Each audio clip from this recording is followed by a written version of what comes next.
Hello, this is the Stories Beside channel. I release videos every day for you. Subscribe and click the bell. Nancy has been disabled since childhood, one leg shorter than the other. Yes, there are problems. Nowadays, it is unlikely to meet a member of the younger generation who moves the way Nancy does, swinging violently from side to side and pulling her leg up behind her.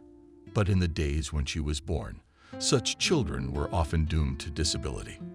Perhaps the parents were not persistent enough to make the effort to take the girl to specialists who could really help. Perhaps her mother just didn't care. Nancy's father left the family, afraid of the difficulties. Me and the little invalid. Her mother married another man, which doomed both herself and her child to unhappiness. The new husband drank and constantly reproached the woman with the fact that he took her and her sick offspring, settled in his family, and now they are his freeloaders. Scandals often broke out in the family. Mother was always walking around unhappy. Her eyes often glistened. Nancy's tears were painful to look at her mother, although the girl was only 6 years old. She understood everything. "Mommy, let's get away from him," begged the little limp Nancy. But her mother was even more upset at such moments, and one day she sighed heavily and bitterly replied, "It's too late, Nancy. We'll never get away from him." And she wept bitterly. The girl did not understand why it was too late. A few months later, her little sister Betty was born. The mother was terribly worried that the girl would also have serious physical defects. But fortunately, this time passed. The child was absolutely healthy. True, years later, when Betty grew up, the mother still realized that the daughter still had a disability, but not physical, not mental, but mental. Life did not improve with the arrival of the infant. The stepfather took an even worse attitude toward Nancy. Betty, on the other hand, he idolized. Often he'd bring candy after work and say, "Come here, Betty, look what the bunny gave you." The girl's eyes lit up with anticipatory curiosity. What did Daddy bring? She'd take the candy, hug her father, and then run off to a hiding place. "But what are you looking at?" her stepfather asked her sternly. Addressing Nancy, "You're already asking for candy." Nancy never did. She was generally a very modest, quiet child.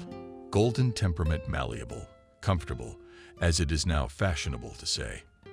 And it was her irresponsibility that played into the hands of everybody but herself. At school, it was the same trouble. Classmates quickly sat on the neck. Smart girls who were good at math and foreign language successfully mastered. In the lessons the excellent girl often asked to write off the performance of the task. And then, as if nothing had happened at recess, they laughed at her clumsy gait. Nancy was bitter about it, but she didn't resent the boys. She realized that she walked very funny indeed. The teachers saw that especially the girls were being bullied by their classmates, but they didn't react in any way. They're kids, and they would throw up their hands. Initially, teachers suggested to give the girl to a specialized school or boarding school, but the mother surprisingly showed character and defended her daughter's right to study with everyone. "I know what kind of program in these schools. You're smart. They will not teach you anything," she said to her daughter. Her mother was very proud of Nancy's success. She liked to go to parent-teacher conferences because they always praised her. A woman who had been accompanied by failure all her life, at least in these moments, felt successful. Teachers put the talented girl as an example in front of the whole class, and the mother thought that her daughter had a quite prosperous school life. However, this was far from the case. At one moment, the school turned into hell for the student, where the main devil was Mike. The boy was a bully and a bigot. He did not like to study, but for bad grades he got it home from his father. That's why he was always asking Nancy for a copy. The girl never refused, never dared. But one day she got tired of it. There is bound to be someone who will love her for who she is. He will take her away from this house, where everyone but her mother hates her, and take her to his palace, even if it's not a palace at all, and the most ordinary one-room apartment on the outskirts of the city, even with a poor repair and an old cast-iron bath. but only if love reigned in their couple. And of course, Nancy dreamed of children. She adored babies and wanted to have at least 3, or better yet, 5 children, despite the temple. Or she would be the best mother for them, and would do everything to make sure that the children got the best that there is in this world. And most importantly, love, warmth, care, and support. For her age, Nancy thought a lot about children. Perhaps it was because she wanted to take care of someone, or maybe she wished someone would take care of her. But so far, there was no one to take care of the poor kids. In high school, it became unbearable. Classmates turned into beautiful status girls. They dyed their hair and caught admiring looks, and at the same time, mixed looks from disinclined boys. But Nancy didn't grow up. She's still just a stubby little thing. Her hair was yellow, so much so that she had to cut it short. Otherwise, she couldn't invent or style it. She didn't have any makeup, but she had huge, ridiculous glasses halfway down her face. Nancy was very self-conscious about those glasses, but there was nothing to do. She had to wear them and feel like a total jerk. The more Nancy was humiliated for her looks, the better she studied. She did everything she could to surpass the others, if not in beauty, then in her studies. The poor girl worked day and night, giving herself almost no rest, while others went to the movies and for walks. She sat at home with her head buried in her books. "You look so pale, Nancy," Mother lamented. "You could have gone for a walk on the shelf." "There's no time, Mother. Tomorrow is important, a test. I must write it perfectly," answered Nancy. "Oh, you'll ruin yourself with your studies," sighed the woman. But there was nothing she could do. She knew that her daughter would not give in and would continue to sit shut up in her book. Nancy graduated from school with honors. Her mother managed to save some money so that her daughter had a fancy dress made to order for the prom. "We're gonna knock him dead," said the woman excitedly. "We'll show you how beautiful you really are." And Nancy standing in front of the mirror in a fancy dress. With bitterness, she looked at herself and realized that even in the most expensive robes, she would not look like her long-legged counterparts.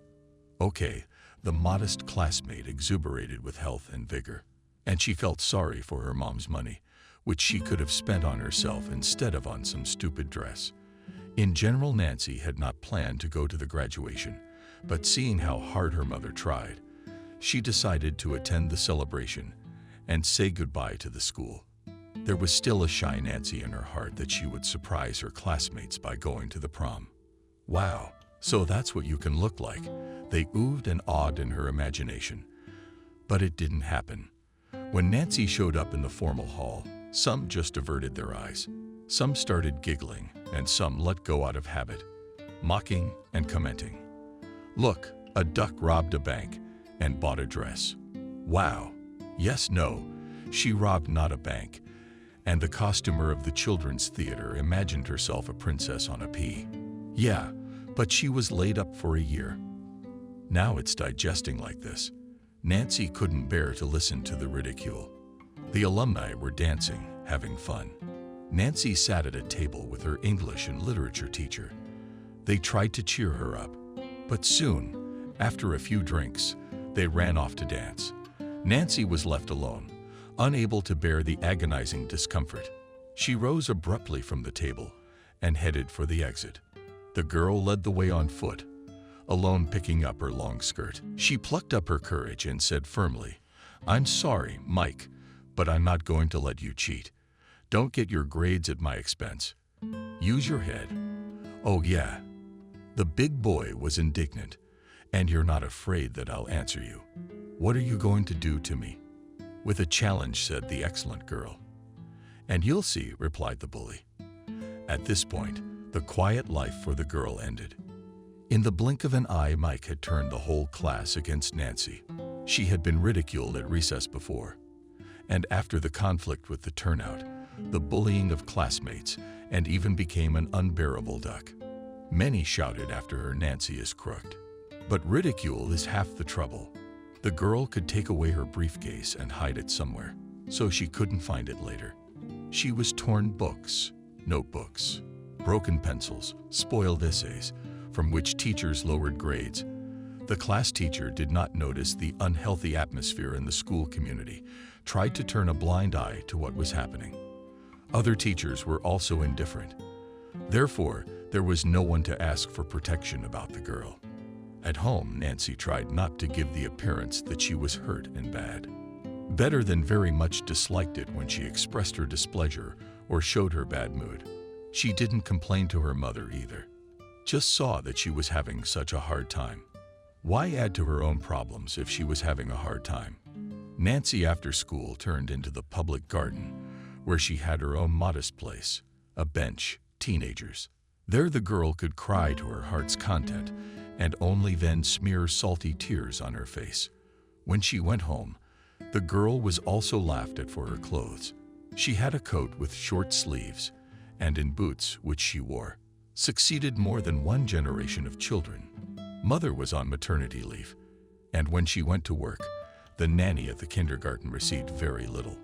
Couldn't afford to buy her daughter nice clothes, and her stepfather didn't want to spend money on Nancy. Betty was the only one he spent money on. Surprisingly, Nancy did not resent him. It seemed to her that everything was quite fair. After all, she was lame in her own way worse than anyone else, so it was no wonder that she got the worst of it. From childhood, she had formed the conviction that she was not worthy of anything good in life, at least not now. Therefore, the girl silently bore all offenses and manifestations of injustice. Unlike Nancy, Betty never knew the ridicule of her classmates. Bright, self-confident, and even a little daring girl was always in the center of attention to the extent of her financial possibilities. Her father tried to buy her the best, so she was often invited. But at the meetings, the mother no longer had to feel a sense of pride. As for Nancy, teachers scolded her younger daughter because she studied badly, skipped classes, and smoked in the toilet. Of course, that was in the older grades, not junior high, but still too early. Betty had gotten away with it. The two sisters were like the sea, only one as calm as the calm of the calm, and the other as exuberant as the storm. At home, too, they clashed. The instigator was the irascible Betty, who could get angry at anything, like if her sister didn't do her homework for her, or if she just annoyed her with her appearance.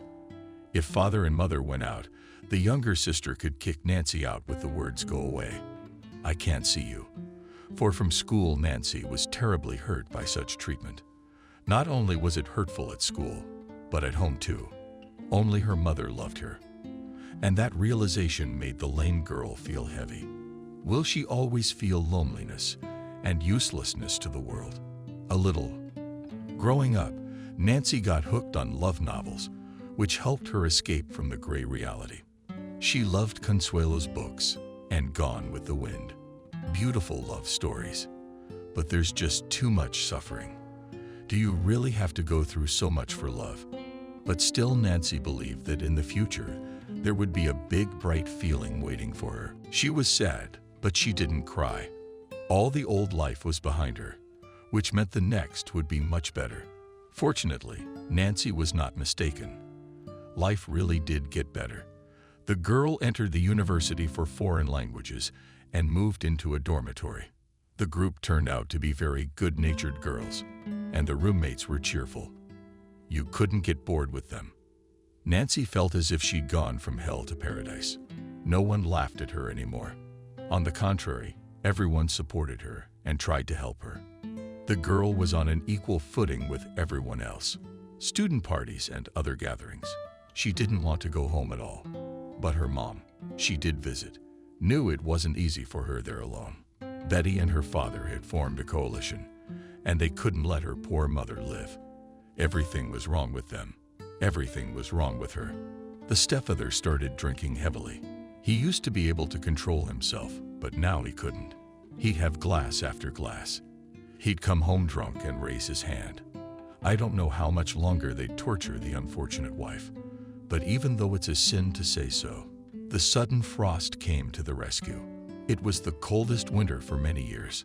On one of these, especially frosty days, better than Nancy got drunk and froze in a snowdrift before reaching the entrance of his own house. Literally, a couple of Meter's wife and stepdaughter breathed a sigh of relief. But Betty was so killed by the dead father that the loved ones began to fear, as if she had not lost her mind. "Did you always hate him?" always screamed the orphan girl. She was then 14 years old, and the departure of her beloved father, albeit a drunkard, she perceived as the most terrible tragedy of life. All day long she sobbed, tucked into a pillow, and no matter how hard her mother and sister tried to calm her down, she never wanted to be comforted. Eventually, her grief turned to hatred. She blamed her mother and sister for her father's lifestyle. "It was you. You drove him to it," screamed the girl at her mother. "Betty, what did I ever do to him? I never said a word against him. I tried to defend myself." Poor woman. But the daughter kept attacking. "Exactly. He was too easygoing. And you should have been strict with him, to discipline him and not drink like other husbands. They obey their wives. And you're too stupid for Papa to take your word for it." Betty started to rebel and refused to go to school. In the end, we had to take away documents after the 9th grade and send her to study to be a secretary. But the girl quickly abandoned the technical school. She got involved with a bad company, got hooked on beer and guitar songs under the moon. How many times her mother took her away from the so-called tables, where she, drinking beer, sat on the lap of another suitor. Betty Ono would quickly come home, and you'd nod at the new suitor's side. "You'll go on trial with me. She's very young. Don't you realize that yet? Betty, I always fought with my mother after that. You don't let me live. You drove my father to his grave. Now you want to drive me crazy." But in the end, it was the other way around. It was Betty who drove her mother to the grave, and just one phrase, "Mommy, I'm pregnant." Such news made the woman dizzy, and she soft forced to the floor, holding her heart. "Mommy, Mommy, what's wrong with you?" shouted the excited Nancy, who was just present in the apartment at that moment. She called an ambulance, and this saved the mother's life. However, her health was hopelessly compromised. Betty was not lying. She was indeed pregnant. Nancy, 16 years old, was grabbing her head. "How could it be, sister? What were you thinking?" And Betty just sobbed into her pillow. But not because it was such a surprise, but because now her lover David doesn't want to talk to her. "I don't recognize the child. It's not mine. Do what you want with her, I don't care," he said. Betty realized that the pregnancy trick hadn't worked, and that now she would have to deal with her own problems. Nancy turned to her sister, tears streaming down her face. "You're not going to leave me. Dad's gone. Mother's in the hospital. What do I do? I don't know." "Of course, Betty, of course I will. Darling." Nancy consoled her, glad that at last her sister needed her and wanted to talk to her. The naive girl had no idea that it was a one-actor show, and her sister was just manipulating her. As soon as she gave birth to her son Peter, she immediately got tired of being sick, and all her worries were transferred to her disabled older sister. "Betty, but it's hard for me to walk so much outside with him. It's hard for me to walk for a long time. He only sleeps when the stroller rolls," Nancy complained. "It's no big deal," scolded her complaining little sister. "I'm more tired than you. I still have a life to live. So go for another walk with him, or he won't let me sleep." Mother helped as much as she could, but more and more often voiced her concerns. "I'm going to die soon. And Peter isn't baptized. I know you, and you're too lazy to baptize him. But is it really that important?" Nancy shrugged. "You're not going to die. You just take care of your health. Don't be nervous. Everything will be fine. I have one request to you," sighed the woman. "Become Peter's godmother." "Why? I'm not a believer." The girl shrugged her shoulders. "But you still become. You'll be his guardian angel." "Mom, I'll never leave Peter," Nancy assured her, "and still become his godmother. Then God will help you." Mother insisted. Nancy could not refuse her mother, so she did as Betty had asked her, not to be present at her own son's christening. Said there was nothing interesting about churches. We celebrated the christening. We honored Nancy with a light heart, went to a better world, and Nancy realized that she was left all alone in the world with no support from Betty. And there is no one else to whom you can come for advice and heart-to-heart talks. Yes, there are cheerful girlfriends. They will comfort and support. But basically, they have their own problems. Why else mine? The girl realized that now she would have to become stronger than ever and take responsibility for her life and the life of her little nephew. By that time, Nancy had already graduated from university and was going to work. Leaving the dormitory, she returned home with her suitcases, intending to live here. But her sister had plans of her own. "Where did you bring your luggage?" "To our place," Betty asked, stepping over Peter, who was crawling on his knees and rolling a green car that had just been given to him by his loving godmother. "Well, yes, it's my house too." Nancy shrugged, unpacking her suitcases. "No, you're wrong. This is only my father's apartment, and you're nobody here," Betty said sternly. "Oh, really?" Nancy was indignant. "Your father married our mom, then he died. She got the apartment, but after she died, you and I own it in half." "Well, that's if it's by paperwork, little sister. If it's in good conscience, it's just my apartment. And anyway, I'm getting married soon. So there's no room for you in this tiny apartment." "I get it." Nancy didn't know what to say. She stared at her sister and clapped her eyes shut. Would she seriously kick her out on the street? The fun college years were over. Nancy was already worried about what awaited her in real adulthood. And then there was the fact that she didn't have a job.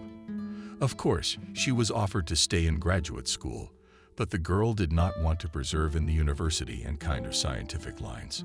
She saw herself in anything, but obviously not in writing a dissertation. And she didn't want to teach either.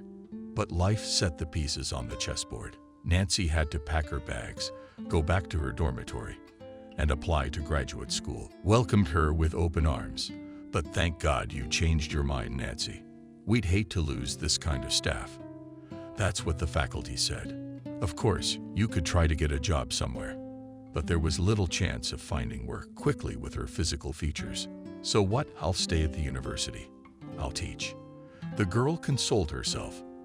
As the years went by, Nancy and Betty became more and more estranged.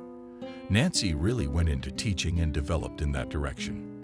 It was just a pity that times were hard for the country, which had only just begun to rise from its knees. Salaries were modest, so Nancy had to moonlight as a tutor. She rarely saw her nephew. Peter grew up a modest, quiet boy, thin and pale. Nancy knew that her younger sister was not taking good care of him, but she could do nothing.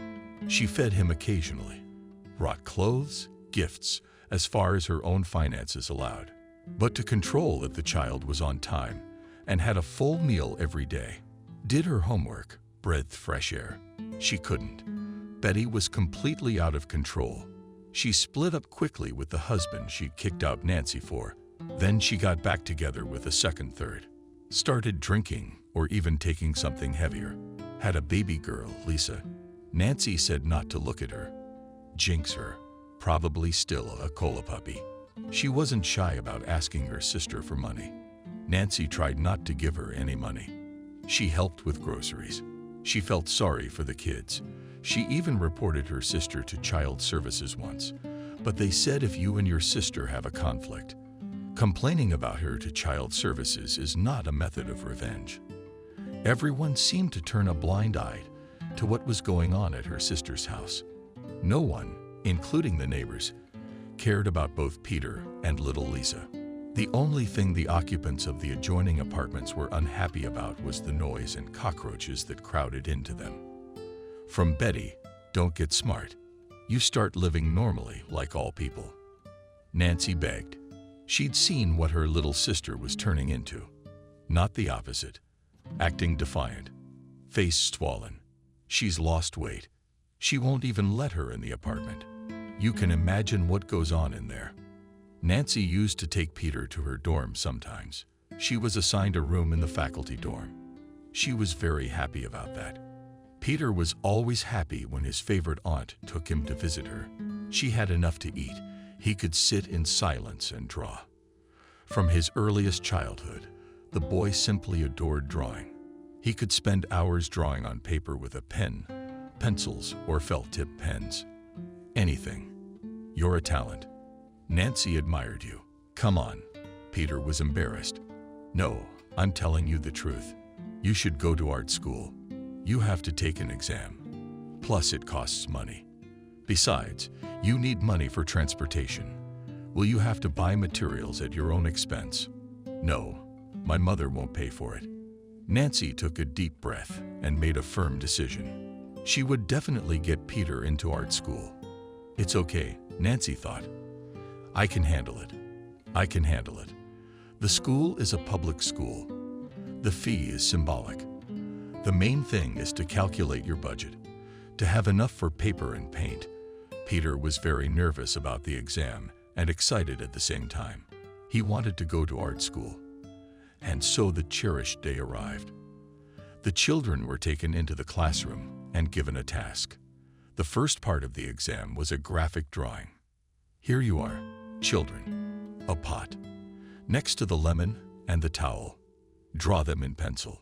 Peter did it before everyone else and was allowed to go out into the hallway.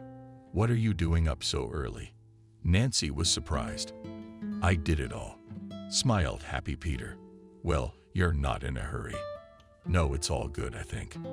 Okay, I hope it's okay. So we've got another hour, along with a break. Would you like a tea and cake? It's just around the corner. The godmother offered it to the boy. Of course, Peter was glad. My stomach was cramping from excitement or hunger. Poor thing, sighed Nancy, and took the boy to get something to eat. The nephew showed willingness to continue the exam. He was enthusiastic and confident. Nancy liked the boy's attitude, and she imagined what the commission would smell like when she saw the talented drawings of her future student. The next stage was a watercolor drawing. It was to be an illustration of a passage from a fairy tale. Peter was sitting next to a fat boy a couple years younger, who was puffing and couldn't draw anything. Listen, help me, asked the boy Peter. No problem. He grinned and made a couple of good strokes, which did not save the situation. But still the ridiculous drawing was somewhat transformed. Let's turn in the work, commanded the teacher, and snatched Peter's drawing. Wait, the boy pleaded. I did not sign the work should have signed at the beginning. We have discipline here, you know. But I'll forgive you for the first time. I'll sign it myself, he said. Peter sighed and went into the corridor. There was an excited Nancy waiting for him, but how successful. He had done everything he could. Now we will wait for the results. The boy spread his hands, and rightly so, nodded the girl. We can't influence anything. Let's go home. I'll buy you an ice cream on the way. Okay, but we can take the bus. The boy asked. He loved his aunt very much, but he didn't like walking with her. She was already walking very slowly, and people looked back at the disabled girl. The boy was embarrassed. Nancy did not object, and they went by bus.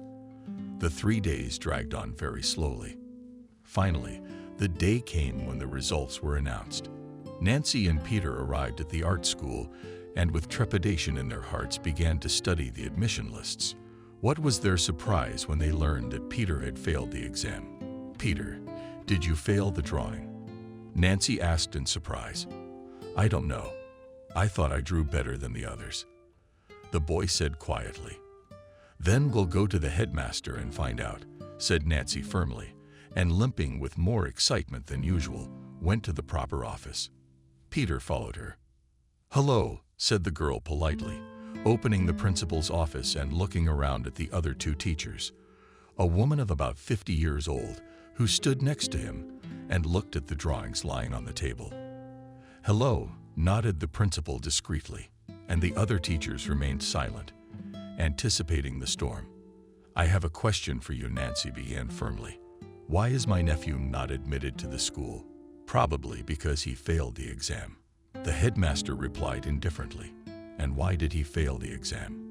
Nancy started to get agitated because he did not do well in the assignment. The man spread his hands. I don't believe it. It can't be. The girl was indignant.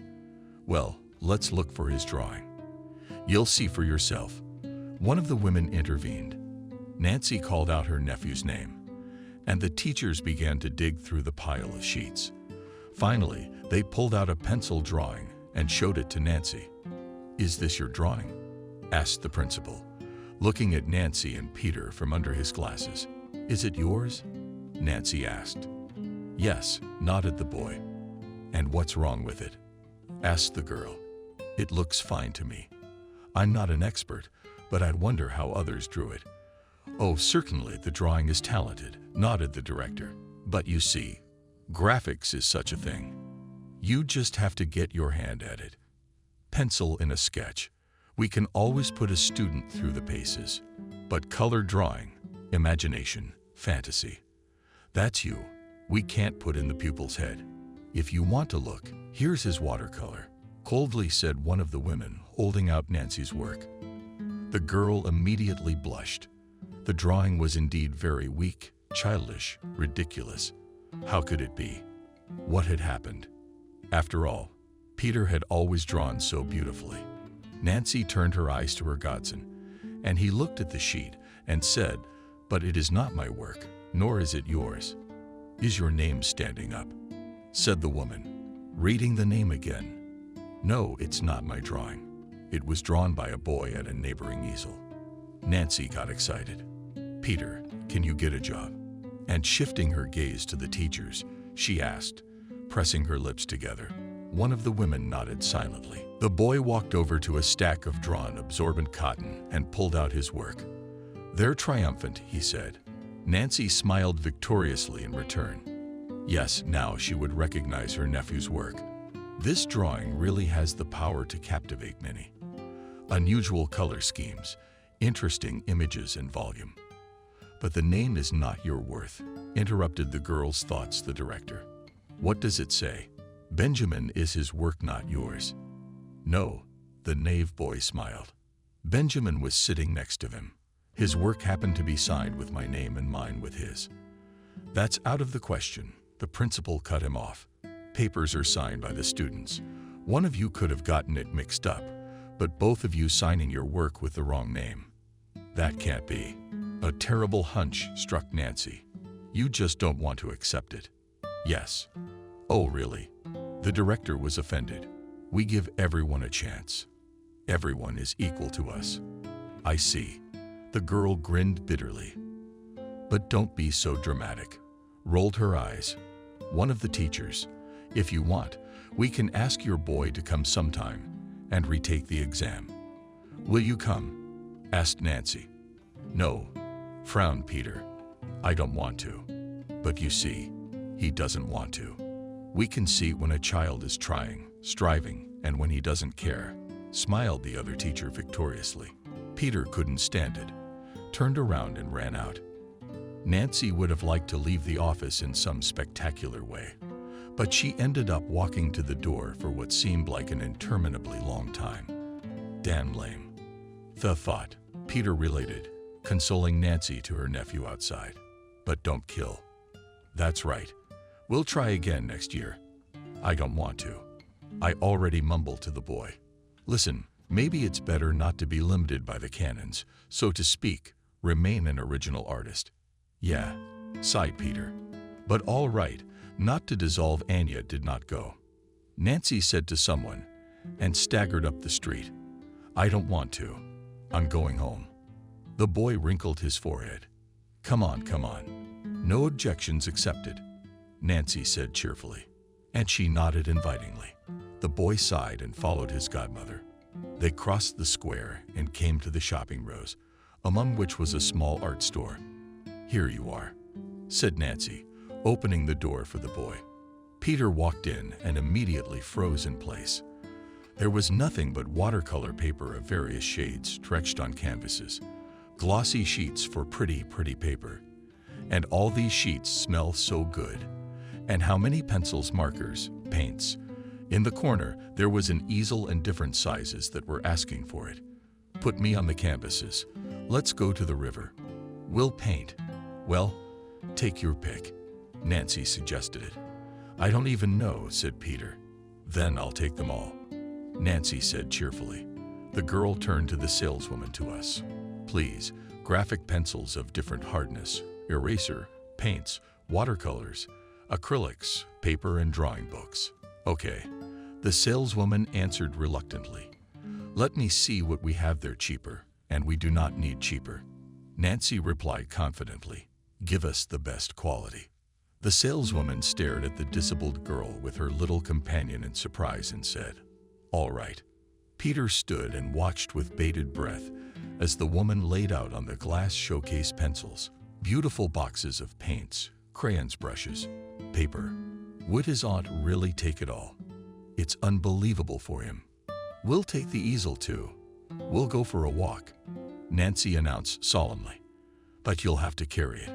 You'll be fine. She turned to her nephew. Of course, nodded the embarrassed and happy boy. They put the purchases into bags, and Nancy charged a very handsome sum for all these treasures, seeing how much his godmother had paid. Peter was embarrassed, but she said with a single glance, Don't worry. It's my pleasure.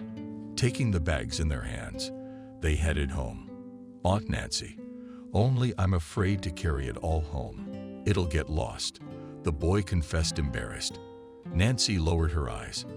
Indeed, the boy's home is such an environment that you really can't leave such things there or trade them for vodka, or they'll just break them out of spite. Who knows what's in those thin cronies' heads?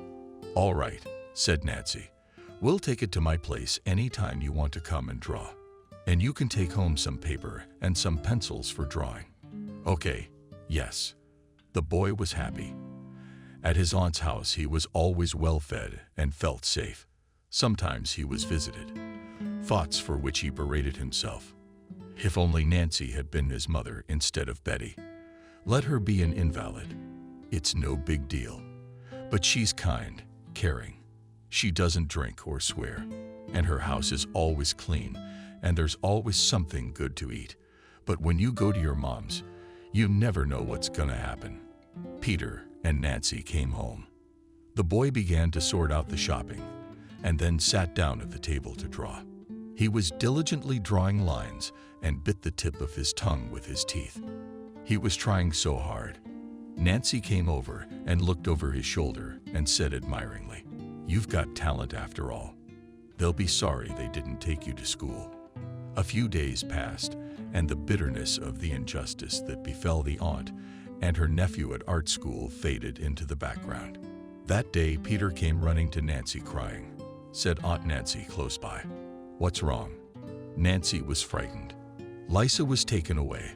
The child welfare came and took her to the orphanage. Nancy sank heavily onto her little sofa and cupped her head with her hands. Poor girl. I knew it would be like this. Nancy had not seen Lisa even in pictures. Her sister had made sure her niece and aunt never sought each other out of spite. Why, Nancy never understood. But she still tried to give the little girl some toys or clothes. In fact, if it hadn't been for her dysfunctional sister, who always needed help, Nancy would have been able to afford a lot more. But she often had to deny herself many things because Betty, Lisa, or Peter always needed something. Sometimes, they didn't even have a piece of bread in the house, and Nancy had to buy groceries for them. Let's go, Peter said firmly to Nancy, rising with difficulty from the small sofa. Where to? My nephew wondered. Lisa's recovery this day had been crazy. Nancy, whose legs and spine were so sore from it, was also getting headaches. Had to run around to the authorities to find out exactly where her niece was. I had to scandalize and swear. Why did a well-mannered, intelligent language teacher feel lousy? Finally, Nancy found the right shelter. But she wasn't allowed to see her niece. She wasn't supposed to be quarantined. The orphanage worker said sternly. Nancy didn't have the strength to fight anymore. Her hip was tearing with pain. Her back was agonizingly alive, and the powerless girl leaned against the wall and burst into tears. Peter quietly went up to her and embraced her. So the two of them stood together until someone's caressing hand touched Nancy's shoulder, startled by surprise. Nancy turned around and saw a pretty young girl in front of her. She put her finger to her lips and with a gesture of her hand said, "Come on." Nancy pulled herself away from the wall and, overcome by the pain her leg was causing her, hurried out of the stranger's sight. She led her along the corridor. Peter hurriedly followed. At last the girl stopped. She put her finger to her lips and opened the door. "Look in there, you're Lisa." Nancy shoved her head with difficulty into the open gap between the door and the wall. The stranger held the door with her hand as well, afraid to open it wider. Nancy saw a dissident-looking room with beds and toys. The girl began to twist her head around, searching for her niece. There was only a boy of about 5 years old and a little girl in the room. A toddler. "Oh, and I don't see her," Nancy said confusedly. "She's sitting right there," the kind stranger whispered, pointing to a corner. Nancy had no time to realize anything before the girl slammed the door in her face. Heavy footsteps were heard in the corridor. "Hurry up and get away," the girl pleaded, "or they'll tear my head off." Peter, with Nancy, hurried away. When they got outside, Nancy sat down on a bench and looked at her nephew attentively and said, "You didn't tell me about what?" "I didn't understand, Peter, about Lisa being so dark." I don't know about that. I don't care about that. All I care about is that she's fed, that her clothes are clean. And whether she's dark or blonde, I don't care." The nephew's words embarrassed Nancy. The boy really had an unusually pure soul. Indeed, what did it matter what color her niece's skin was, as long as she was healthy? But now it made sense why Betty hadn't shown her. A girl in a white coat came out of the building, the same one who had helped them. Very young, blonde hair, very pretty. "Alas, you haven't left yet," she rejoiced. "Don't worry," the girl went on. "Sits down next to Nancy. They don't take the hammer well. They don't like it. So you achieve. You can take the girls," and gave a vain hope. Not 6 months later, the little young one was placed with a family abroad. It was the machinations of the principal, who got a lot of money for the adoption, and Nancy barely had time to get the paperwork together. But it was too late. They wouldn't have given her to you anyway. You're an invalid. You live in a dorm room. The pay isn't great either. Believe me, your Lisa will have a much better share. The principal spoke, looking at Nancy with big eyes. "Look," the principal continued, pulling a thick folder out of the cage. "Here I have letters and pictures from our pupils from abroad. Look, I insist, take a look," she said, holding out the pictures to Nancy. The pictures were of happy kids on rollerblades with bicycles at Disneyland. They were smiling, clearly happy. Nancy couldn't stand it and cried. "Believe me, in your situation, and the current situation in general, this is the best way to go," the woman said. Nancy had no choice but to cringe and walk away. Who were the adoptive parents? They never told her where the girl was. She didn't find out until many years later, when life took an unexpected but very tangible turn. By that time, Peter had already grown up and managed to finish school. He went to study to be a welder. "What?" Nancy was very surprised. "You're so talented, and you're going to be a welder?" she gasped. "Welders make good money. Nobody wants pictures." Bitter, the young man grinned. Peter did not give up painting. Moreover, every weekend he went out to the city center, trying to sell his work. People liked his paintings, but it did not bring a steady income. What he got for the paintings, he spent on canvases, paints, brushes. He also tried to save money for a computer. They had one at home, but it did not pull the program for artistic animation, which Peter dreamed of doing. Betty, Peter's mother, was dead by then, a victim of an unhealthy lifestyle. The boy was still in school at the time, and it was one of the most difficult periods in his life. His mother stopped caring about him, constantly took some new friends, and all around pressed on pity.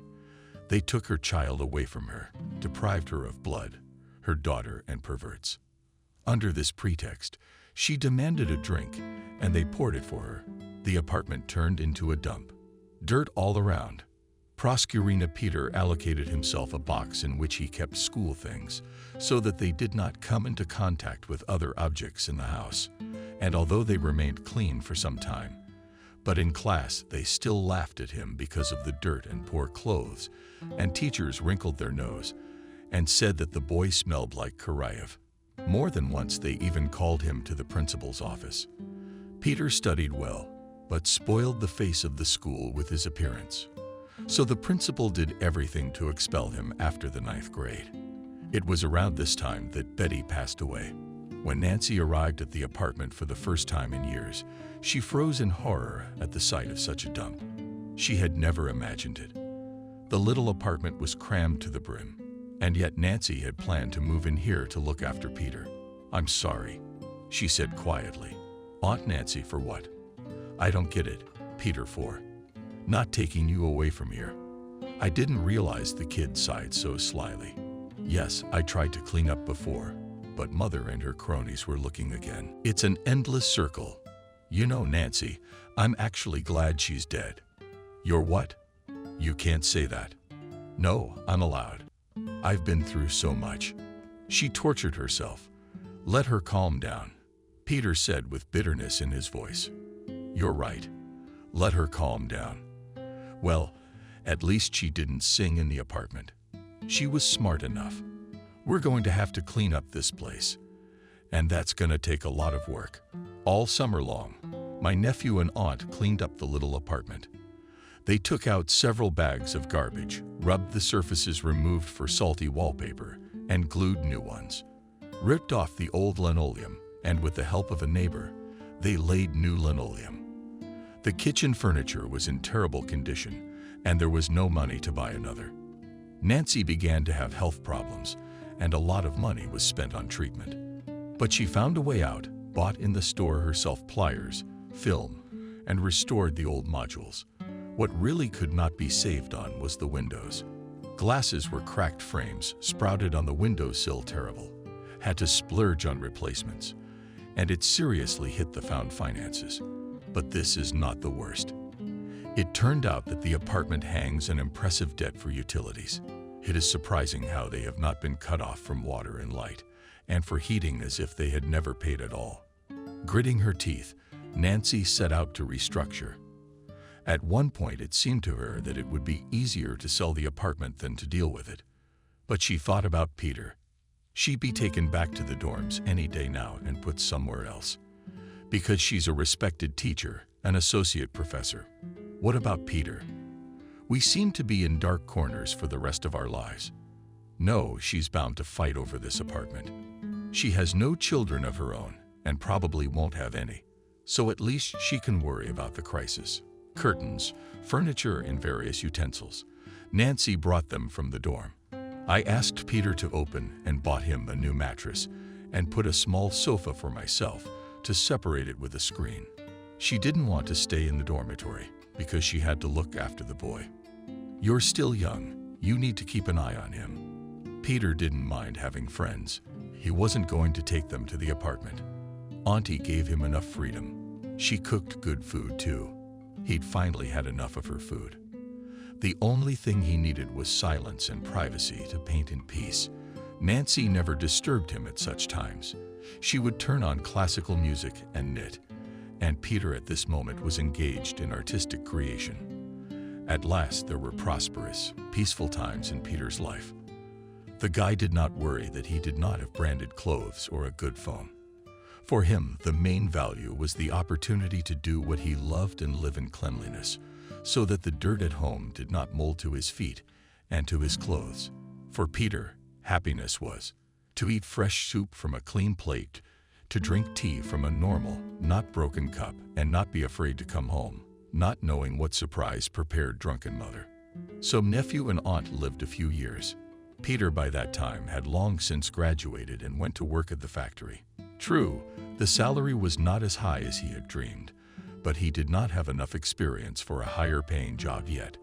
Peter hoped that the job would make his financial situation much easier, but it didn't turn out to be that simple. Nancy's health problems had gotten even worse, and in the pharmacy with the hospital had to contribute very large sums. The guy could not leave his favorite godmother in trouble. After all, she had no one else. Besides, she had done so much for him. But even if his aunt was the same as his mother, and from her there would be only problems, he would still come to her rescue. That was just the way Peter was. The young man saved what he could, but he bought a computer and mastered it for graphics. Nancy admired the drawings that his nephew began to make with the program. But on weekends, Peter continued to go downtown, trying to sell his paintings. One warm summer evening, a flock of long-legged female students flew up to him. Beautiful girls, well-dressed, well-groomed. They were all pretty, but one of them, a tanned, slender brown girl with natural drinking hair that lay beautifully on her shoulders, charmed the guy so much that he couldn't take his eyes off her. The girl had an unusual cut of eyes, like almonds, and Peter immediately wanted to paint a portrait of her. "Girl, excuse me, but can I paint you?" asked the young artist, and a stranger, who together with his girlfriends with curiosity looked at his paintings. Beauty held his hand, because when even a little tilted his head, they fell on her face and prevented anything to see from lush curls back. She looked at the guy from top to bottom with an appraising look and replied with a sneer, "No, you can't." The girls, who had frozen for a moment, intrigued by the unfolding scene, burst out laughing, glancing at the confused and blushing boyfriend. "Come on, girls," said the pretty girl, and effusively, brushing back her hair with her hand, did not go. Floated away with her graceful gait. Her friends followed her, whispering and giggling, but Peter remained standing like a stumbling block. Suddenly, he grabbed his backpack, took out a large notebook and pencils, and started sketching. He did it for himself, not expecting that in a couple of hours the same girls would come back and pass by his improvised exhibition. Peter jumped on the spot. He hastily tore out the sheet and walked up to the girl in surprise and looked at the guy puzzled. "I'm sorry, I didn't mean to frighten you," said the artist. "Let me give you this." With these words, he handed the girl the drawing. She looked at the sheet in disbelief, and her eyes rounded. "Cindy, oh, it's just like you." At her waist, the admiring girlfriends cheered. "Did you draw it from memory?" asked Peter, one of the girls, abruptly changing her tone, mocking, but respectful. "And I want to," exclaimed another girl. "How much do I owe you?" Cindy asked, as if hypnotized, as she continued to look at the drawing. "It's a gift." The artist smiled. "And me, you'll draw me." The girl's girlfriend wouldn't stop. "I'm sorry, but I'm going home." The guy waved his hands. The girl crossed her arms on her chest and pouted her lips. "There you go," the student said, offended. She was clearly not used to taking no for an answer. Peter collected his paintings and went home. It was going to be a difficult week ahead. He had to get a good night's sleep. And the next weekend, the guy again went to his favorite place and hung his paintings to sell. Having stood for the day, he was about to leave, as suddenly saw her, Cindy, looking even better than last time. Beautiful, graceful in a light burgundy sundress that successfully set off her swarthy skin. "Hello," she said, smiling. Peter, from surprise, froze in place with your jaw and did not know what to say. Beautiful Cindy herself came up to him and said hello. And after all, the guy remembered them for a week cannot be said that constantly thought about her. No, because he understood perfectly well that such girls, he is not interested. Therefore, the image of Cindy in his head treated no more than some beautiful actress from the movie, which is nice to think about, but dream about her you will not, realizing that she is unattainable. So now Peter was reacting as if his own painting had spoken to him. Seeing the confusion of the young artist, the girl laughed. "Well, what are you? Have you swallowed your tongue?" "I'm not." No. "Hi, it's good to see you." "Cindy, I think," Peter said, regaining the power of speech. "I think." The beauty laughed again. "What's yours?" "Name's Peter." The young man smiled. "But for now," Peter said Cindy and walked away. Peter, like a hypnotist, looked at her distant, happy figure and only clapped his eyes. Suddenly waking up, he rushed after the girl. "Stop, Cindy. Will you go out with me on a date?" she asked again. Stopped, Do you even have any money? I admit, I don't have a lot of money. But I promise you the best date of your life. If I cheat, I'll never see you again. And if I don't, you owe me kisses. Next date. A date with no money. Baffling girl. I'm intrigued. All right. Tomorrow at 5 then. At the same place, said the artist and hurried back to his paintings. Fool didn't even take a number. The girl grinned and continued on her way. But the next day, she was at the appointed place like a bayonet. It was unusual for her. Usually spoiled was late everywhere. She liked to be waited on and was nervous about not showing up for a long time. Peter also arrived on time holding a bouquet of wildflowers. They'd wilt. The girl laughed quickly. It's okay, but I'll have time to paint your portrait with flowers, the boy smiled. In his backpack, he had a tablet with paper and colored pencils. The young people headed towards the river, and as they walked along, they found common topics of conversation without difficulty. It was evident that Cindy was very interested with Peter. She smiled, joked, and even flirted. Finally, they reached a deserted, picturesque place near the river. Sit here, gaze into the distance, and hold the flowers. And I will paint your portrait, said Peter, and the girl obeyed his order unhesitatingly. She took a beautiful pose, took a look at her dress, and took the bouquet in her hands. How beautiful you are, admired Peter. I know, admitted the girl and laughed. She tried to sit still, while Peter diligently made a sketch. He worked very quickly. The pencil in his hand seemed to plow over the sheet without touching the paper. But it won't be long now. I'm getting tired. Capriciously paid the lower lip of the girl. Just a little bit left now, said the boy. Finally, he stood up and walked over to Cindy, holding out the portrait. The girl gasped. It was amazing. Admit it, are you a world celebrity pretending to be a street artist? Asked the beautiful girl. No, I'm not, Peter smiled. Then explain why you are still unknown. With such a talent, there are plenty of people like me. Cindy, it's just a drawing, the young man shrugged. I think you're underestimating yourself. Cindy shook her head. Yeah, I didn't even get into art school when I was a kid, he admitted. I'm not surprised at that, the girl chuckled. That's the way it is with gifted people. I've been sitting here too long. Let's go for a walk. They walked along the coast, and Peter decided to read poetry to the girl. He couldn't write his own, but he could recite them by heart. The young man remembered quite a few works. At one time, when his mother was drinking and her cronies began to perform, he crammed into his dirty corner, recited poems from memory in his mind. There was an incentive to learn more and more poems. Otherwise, one would get tired of repeating the same thing. Wow, first time I've met a guy who knows so many poems. Cindy was amazed. But you know, you don't feed a nightingale with them. So, with your permission, I suggest we go to the cafe for a bite to eat. Don't worry, I'll pay. What are you? Shook the boy's head. Absolutely not. I will not dine at the expense of the lady. But don't think, I won't leave you hungry. I've thought of something. With these words, the young man opened his backpack and took out a bag containing ruddy pies. What's this? Cindy laughed. Pies. Yeah, with apples, the boy said proudly. Do you have talents too? Cooking? No. Alas, I can cook, of course. Life hasn't taught me. But I don't do baking. It's too difficult, though it may be in the future. These pies were baked by me. My aunt. She's been handicapped since birth. Her legs are a mess. She can barely walk, but her hands are golden and her heart is kind. And she's got a bright head. She's a teacher. That's why I bite and bite the test.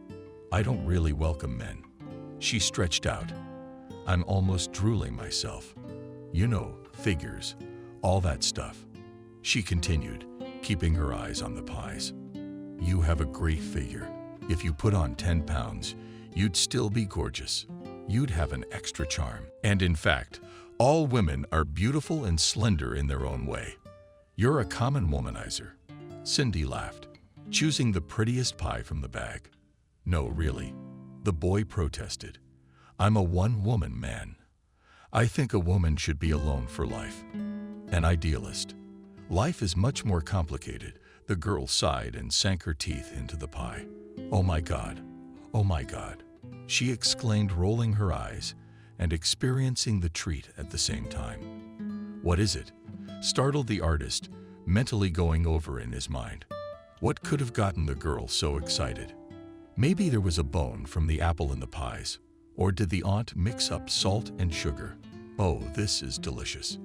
Cindy shouted in delight. How soft the dough is, fluffy, as my grandmother used to say. Yes, that's exactly the kind of pie she used to make. Ah, the taste of childhood. And I don't care about the figure. You'll love me any way you want. Peter smiled and handed the package to his friend. You grabbed the pie with your fingers, not choosing any more, and greedily bit off a piece. A drink would have punctuated it, and she with a full mouth. What didn't the guy understand? A drink. Oh yeah, I thought of that too. Here's your compote. Cindy laughed and took from the guy's hands a plastic bottle, which had previously contained soda, but was now a pink, slightly cloudy compote. Well, you give. Really, like at Grandma's cottage. It made me sad. It's like childhood. And then Cindy had a revelation. You know, we weren't always well off. I remember in the summer, I wore the same clothes I wore in the winter. I used to take off my warm jacket. Otherwise, jeans and the same t-shirt. We ate only potatoes. And then Dad took a risk, sold Grandma's apartment, and invested all the money in business. And you know, it worked out. Grandmother then lived with us for a while. Did not believe in the idea. Scolded him. Said lost my property down, I am now homeless. Everyone was on edge then. But the grandmother is also understandable. She was an old school woman who didn't believe in miracles. Dad has a chain of restaurants now. Grandma lives in the countryside She says she's calmer there. No, we don't deny ourselves anything. And here, perhaps, I should say that the family warmth is gone, because we were spoiled by money. But it's gone, and there was no warmth. When we lived in poverty, we were always quarreling and nervous because of the lack of money. Now we have money, but there are new reasons to quarrel. I'm surprised my parents haven't gotten divorced. What's their marriage all about? But you know what I realized? Happiness is either there or it's not. It's not measured in money. But if you're unhappy, it's much more comfortable to grieve in some resort in Bali than to wallow in the V, not heated, and a one-bedroom in the suburbs, when your electricity was cut off for debts. Yes, we've had a couple of times that it's probably time to end our date. It's getting late. I'm under my father's control. He's keeping his princess safe. Come on, let's go a little closer to the road. I'll call myself a cab. I'm sure a car won't get here. I'll pay for you. The boy volunteered. No need to worry, said the girl and shook her wallet in front of Dugan's nose. No, put it away. I'm a gentleman. Peter was offended. Oh, I'm sorry. The girl laughed. The car pulled up and the girl jumped into the cab. Bye. She said goodbye and waved after the young man had paid the cab driver. Bye-bye, sadly muttered the artist. Oh wait, I forgot the portrait. Cindy was angry and ringing, and reaching out of the open window, made a drawing, which all this time led, carried with him, pressed the sheet to his chest. He stared after, leaving the cab, and when the car disappeared from sight, sighed and wandered on foot towards the nearest bus stop. Suddenly, behind him, he heard the roar of an engine. Some car was catching up with him. Peter did not turn around because he was walking on the sidewalk and did not interfere with anyone. No one could be driving on the road. The car stopped. A familiar voice shouted, making the artist turn around and freeze in place. It was Cindy, who from the car beckoned the boy to her. How stupid are you? Said the girl. You didn't even take my cell phone. Here you go, she said, holding out a piece of paper with a number written down. Just don't forget to call me. Oh, and one more thing. She caught up and waved her finger at the young man so that he leaned closer to her. Peter had no time to think back, and the girl's lips were already touching his. It was the sweetest kiss of his life. As agreed in gratitude for a wonderful date, the car started and turned around and sped away. And Peter, overjoyed, walked home. No, he won't wait for public transportation because he doesn't want to ride the bus and smile. Like a goofball, it was as if he was swept up and winging his way home without feeling the ground beneath him. Now he felt like he was on wings, just a slight push off the ground, and he would fly high, high to the heavens. Not so long ago, he wouldn't have believed it. Would anyone have told him that a beautiful and rich girl would fall head over heels in love with him? But now he was having a torrid affair with the beautiful Cindy, and the young man was happier than he had ever been in his life, despite the fact that his girl was Manchurian. She was never capricious or nosy, and generally turned out to be a simple, open-minded girl. Peter, this fact could not help but please. After all, arrogant, and even if very beautiful, he could not feel happiness. One day, Peter took Cindy to meet Nancy. She's my aunt and godmother. She's a big... Are you and Cindy moving in here? I can't ask you to do that. Aunt Nancy said, Peter, you're not asking. I'm the one who suggested it. It's all right. I'll be fine in the dormitory. And I'll come and visit you. But you've invested so much in this apartment, Peter said with embarrassment. We'll get a corner and live somewhere else. No, no more corners. You've had enough in your short life. You've suffered. You'll live here in a small, modest, but clean and cozy. Don't worry about me. You are a saint, sighed the artist, and hugged his favorite aunt. Life went on as usual. Until one day in the apartment of Nancy, Peter did not come unexpected guests. It was Cindy's parents, who came to get acquainted with the future son-in-law. The bride herself, embarrassed, obediently followed her parents. So, it's you. Peter, the welder and street artist of the second, began a tall woman with short hair. She was wearing an expensive suit that looked elegant, if only it sat a little looser. But for now it felt like buttons flying like bullets and hitting the wall from a ricochet into someone in the audience. The gray-haired man, with a large bald spot, gave Nancy a scornful look and said nothing. He did not consider this small, lame woman worthy of his companionship, despite the fact that Cindy's father was himself from the lower class. He was panic-stricken with fear of being reinfected by this plague called poverty, and it seemed to him, however unconsciously, that associating with people like Nancy was pushing him towards the abyss from which he had miraculously escaped 10 years before. No, he would not allow himself to be thrown back into that all-consuming abyss. He will use his arms and legs to avoid falling from the 7 versts, to avoid people who stink of disadvantage and poverty. The man did not even look in Nancy's direction, and when his gaze happened to fall on the cripple, he wrinkled his nose and averted his eyes.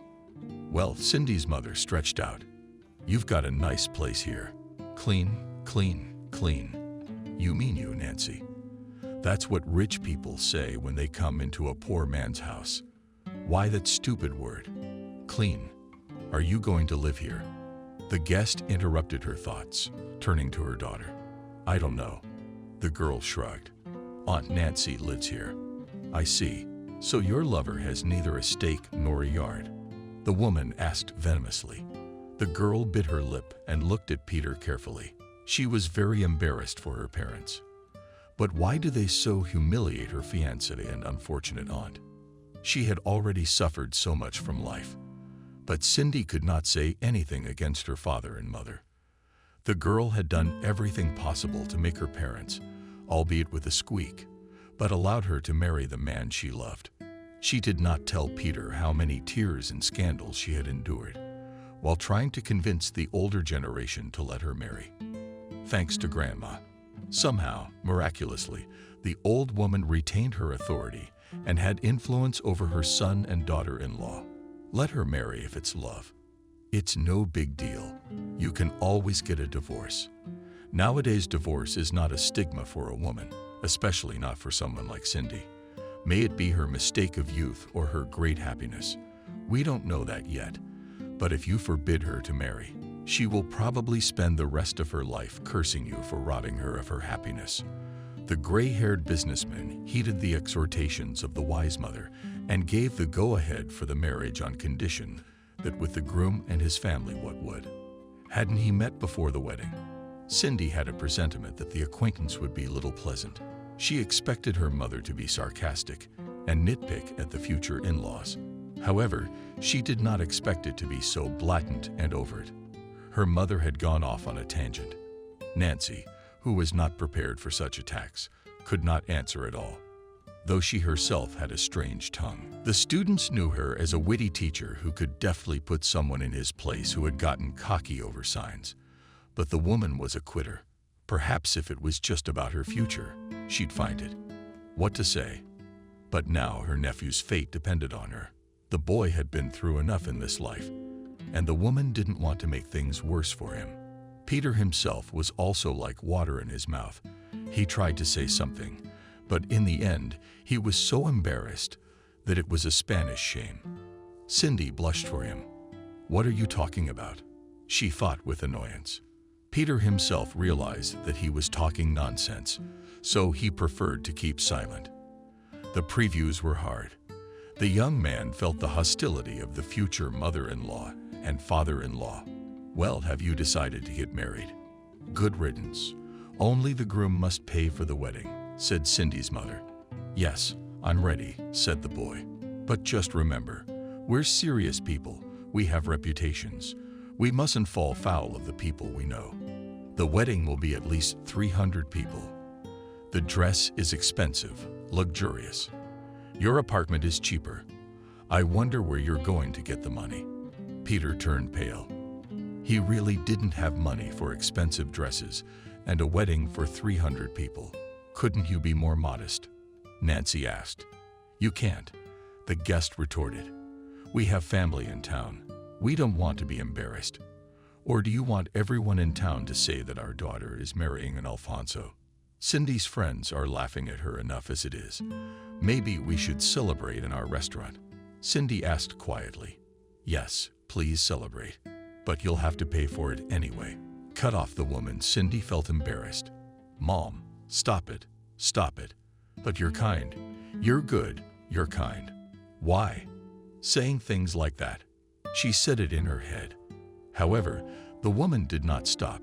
She trashed and morally humiliated Peter and his aunt, his apartment, his job, his whole lifestyle. "I see your picture, Peter, is not so good. There's a reason nobody buys them. Good paintings would be bought," the woman said contemptuously. Peter almost choked with resentment. He opened and closed his mouth like a fish, but could not utter a word. "Shall we go?" "Cindy, we have understood everything. We have seen everything," the mother said meaningfully and headed for the door. Her husband, who had not spoken a word since the meeting, followed her. Behind along the hole in the head flowed Cindy. She was ashamed, bitter, and resentful. But how could it be parents? How could it be? "What have you arranged?" she asked through her tears as everyone got into the car. "You promised that everything would be fine and that you would have a polite conversation. Just get to know each other. Weren't we being polite?" The mother was sincerely surprised. The father didn't say a word. He didn't say a word. What's wrong with him? "Yes, but with your behavior you expressed complete disregard for them. You can't do that." The daughter was indignant. What was I supposed to talk to them about? "Well, it's all clear. They have no money. We'll have to pay for the wedding," the father said. "But you, daughter, don't worry. Daddy won't screw you over. You will have the most beautiful wedding, I understand." "Then why did you mock Peter if you decided to pay for the wedding anyway?" The girl was puzzled. Let him not relax. We're not selling the cow, and the only daughter we're giving him in marriage. So let him put his pride away in a dark corner without light. Cindy shook her head and turned back to the window. Her father started the car, and they drove home.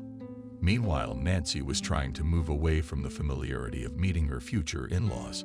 What humiliation! What humiliation, she repeated. Peter stood leaning against the doorpost and glumly ran the gloomy thoughts through his head. He was nothing. A waste of space. Cindy deserved better. That's all right. I'll go and get a loan, Nancy said confidently, waking up from her obsessive thoughts. Boy, that's okay. Let them know we're not beggars either. I'll go and get a loan. We'll have a wedding. No, Auntie, not again. The nephew pleaded. That's not enough. One day to go out, then a lifetime of repayments. We'll think of something. But nose to the grindstone in the morning, said Nancy, and began to admire it, putting on stompy shoes she was comfortable in. She thought for a moment and changed into more elegant shoes. They weren't comfortable, but the woman was going to the bank, so she had to look good. Then, armed with her cane, she said, I'm off. At least just to see how much money I can expect. Don't be sad. I'll bring you something tasty. My boy. With these words, Nancy set off down the street, nervously nodding with her cane. She was very nervous and worried because she wasn't sure if she would be given a loan and how to pay it back later. But Nancy couldn't afford to be dishonored in front of her future relatives. She wasn't the last person. She wasn't homeless. She wasn't a beggar.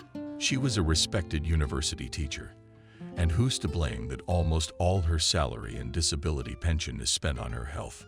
But to these people, she is still nothing. If she were a thief who is stealing millions, stealing from those who need that money, she would be more respectable to these people. With these thoughts, Nancy finally made her way to the bank. She was tired, so she took a seat in the lobby. The place was uncomfortable. A huge hall, modern with leather furniture, glass tables, and with palm trees. Of course, where could it be without them? It's classy, but it's uncomfortable. It's cold. Did you want something? A young girl asked with a smile. On the name tag that indicated that she was a customer, a manager named Anastasia. Yes, Nancy started uncertainly, but immediately pulled herself together and said firmly, I would like to take out a loan. Oh, rejoiced the girl, which puzzled Nancy quite a bit. Have you come to the right place? Did Nancy not believe her? Of course, loans are quick and easy with us. The conditions are great, and you don't have to wait for a long background check. Come to the office over there, and they will calculate the amount they can offer you. Nancy thanked the smiling girl and went to the office.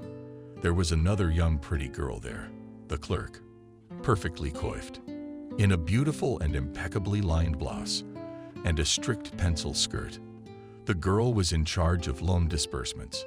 Nancy, in spite of the fact that she lived modestly, never borrowed money, and for some reason it seemed to her that if she came to the bank, she would be dishonorably thrown out of the financial institution, and even ridiculed. Say, what a colleague for money she came for, beggar.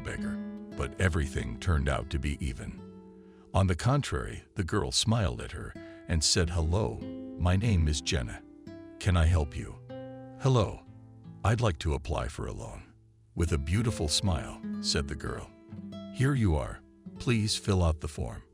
Take your time.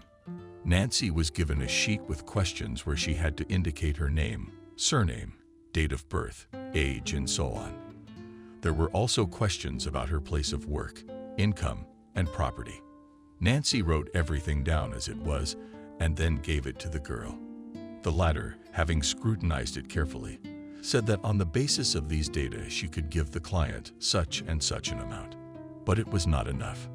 Nancy was indignant. I'm sorry, but unfortunately, it won't work anymore with sympathy, replied the girl. What am I going to do? You'll have to go to another bank. Of course, it's your right, but honestly, I think they will offer you even less. You'll pay a lot of interest too. But I need the amount of money I put on the form. Look, this is very important. Nancy started to tear up. Sha. Jenna was scared. Otherwise, I'll have to call security. Oh, I'm sorry, I couldn't help myself. I'm just in a bad situation. Nancy apologized. Oh, really, I completely understand. But do you think there's any collateral? I don't have anything to pawn. Bitterly, the woman said, and was about to leave, when suddenly a tall man entered the office. "What's going on here?" "Jenna, I was walking by. I heard shouting." "It's all right, Michael. Just a little misunderstanding. It's been cleared up." To the grounds. The Nancy girl looked up and immediately recognized the man. So many years had passed, and he was still recognizable. "Look at him. He must be a big shot here, sorry." I muttered to Nancy and tried to get around the man and hurried to the door, as far as my sore leg would let me. "Stop," the man commanded. Nancy stopped and froze. "Some mystical force from the past," said her motion. She began to feel as if someone's briefcase were about to fall on her head, that her dress was going to be roughly worn by someone, or that a balloon was going to fly at her. Valuable papers from a disassembled ballpoint pen. "Nancy, are you?" Suddenly a man asked affectionately. I took a deep breath and admitted to Nancy. "And you are? You recognized me?" The man became agitated. "I did," nodded Nancy. "Mike, Nancy's former classmate. How nice to see you." Mike, or rather Michael, smiled broadly, but Nancy didn't share his joy. She was waiting for some kind of trick, like in her school days. One moment he was smiling. The next moment he'd be laughing at her or something. "He'll gather all the staff of this bank, and you'll shout, 'This is my classmate, colleague and loser.' Oh, we had so much fun making fun of her in high school." Michael, may I come in?" "I'm in a hurry," Nancy said quietly, trying to get to the door. "Wait, Nancy. Take your time. Let's go. Let's get a cup of coffee. We have a nice cafeteria here. Let's talk." Her classmate tried to stop her. "I really don't have time," Nancy cut him off. "I've been looking for you," the man confessed, not embarrassed by the employee and seeing the surprised look. Nancy continued, Yes, you did. I wanted to apologize. What a terrible thing we've done to you. If it's any consolation, I've been punished by fate. I have 2 sons. One's just an idiot who's not interested in anything in life. The other is a bright boy, but handicapped. I'm sorry, Mike," Nancy has softened. "But disability isn't a judgment. I'm living. Look, I'm not dead." "Yeah, but how much humiliation did you endure from us evil classmates? And yours, who's a jerk, he's not a painter by any chance." Did Nancy try to change the subject? No, Michael was surprised. Although many years ago he entered an art school, his wife wanted him to. He's got no talent, but she bribed someone there. They substituted something for his drawing in the exam. I don't know how she did it, but he didn't study anyway. He took it for a month and dropped out. "I see." Nancy grinned and took another step toward the door. "Oh, stop, Nancy. But I'm really ashamed of everything you've put up with. Come, let's go and talk to you. I see you've come to take out a loan. Come on, will you tell me what happened? Anything I can do to help?" Nancy sighed and agreed. She really had nothing to lose. But if this is another one of his jokes, she's been through worse than this. She wasn't used to it. Michael made his arm bobble, offering to take him under his elbow. Nancy hesitantly accepted the invitation, and they walked slowly toward the cafeteria. Michael ordered coffee and desserts, then sat down at the table next to Nancy and said sternly, "Tell me how you're doing. What can I do for you?" Nancy sighed and decided to spill the beans. She told about her niece's nephew's sister and how much she had to overcome. Her narration of the story of unpleasant acquaintance with future relatives. Michael listened attentively, without interrupting, and suddenly said, "I want to help you and I know how. Call your future relatives to your place. I'll talk to them on Saturday. Don't tell me you're expecting someone else. It'll be a little surprise. So the nephew will be home too." Nancy agreed. As Michael had requested, she had everyone at her house. The future wedding, like the last time, helped, but Nancy didn't want to talk. Nancy and Peter were uncomfortable. The woman was worried that Mike would cheat, forget about her, or just have more important things to do. But he didn't. He came, rang the doorbell. Nancy opened the door. What happiness! Michael exclaimed theatrically, right from the doorstep, while those present looked at each other in puzzlement. The guest entered the room, leading another person behind him. It's a gray-haired man, about 50 years old. How lucky we are to have found you at last, Peter. Michael continued enthusiastically. To what do I owe the honor? Asked the surprised artist. No, we owe you, said the Nancy classmate. We just have to organize your exhibition. You see, I am a banker, and this is my old friend Andrew, an art historian and curator who organizes the most prestigious exhibitions. He saw your work by chance and already knows who to sell it to. And if there's an exhibition, there will be money and fame. It's amazing how such a nugget of art has remained in the shadows until now. Cindy's parents stood white and with eyes bulging with surprise. Not only that their future son-in-law, whom they considered a loser, is being offered an exhibition, but now the director of the bank of their main creditor, Andrew, is standing in front of them. Meanwhile, examined the paintings hanging on the wall. Then he examined the canvases in the corner. Then he turned to Peter and sternly asked Peter, I want to know where you were before. Why hasn't anyone heard of you before? Don't you do any self-promotion at all? No, the young artist shook her head confusedly. For nothing. Very in vain. If it weren't for your impromptu fairs that you organize in the city center, selling paintings, I wouldn't have recognized you. Yeah, it was a matter of luck. This painting I'm buying, the solid-looking visitor said at once, taking one of the canvases under his arm and handing the guy a wad of cash. I hope there's enough here. Peter hesitantly held out his hand.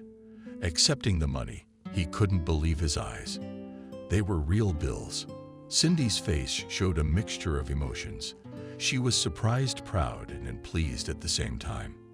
Here are the business cards, Andrew said. Peter, I expect to see you at my office tomorrow to sign the contract. I'm sorry to burst in like this, but we really had to raise the whole city to find you. You're no longer in your position. It was a lot of work. The visitors left, and Cindy's parents, having replaced their stone masks with lively human faces, began to ask how much you were paid for the painting. I don't know, Peter shrugged, but I understand that it's a lot for weddings. Come on, we'll help ourselves too. Talent. Peter, we'll help. Suddenly, Cindy's father was able to speak. Saying goodbye to the suddenly loved children, they left the apartment, and Peter, left alone with Christine, asked what was that. Oh, it's a prank. A school friend helped. Thank him. I didn't expect it to have such an effect. I'll have to pay him back. He couldn't have given me that much money and taken the painting away, sighed Peter. It's all right. They'll give it back. Nancy reassured him. As promised, Peter went to Andrew's office. He greeted him cordially with a smile. Oh, Peter, my boy. How glad am I to see you, he began. How do you do? Likewise.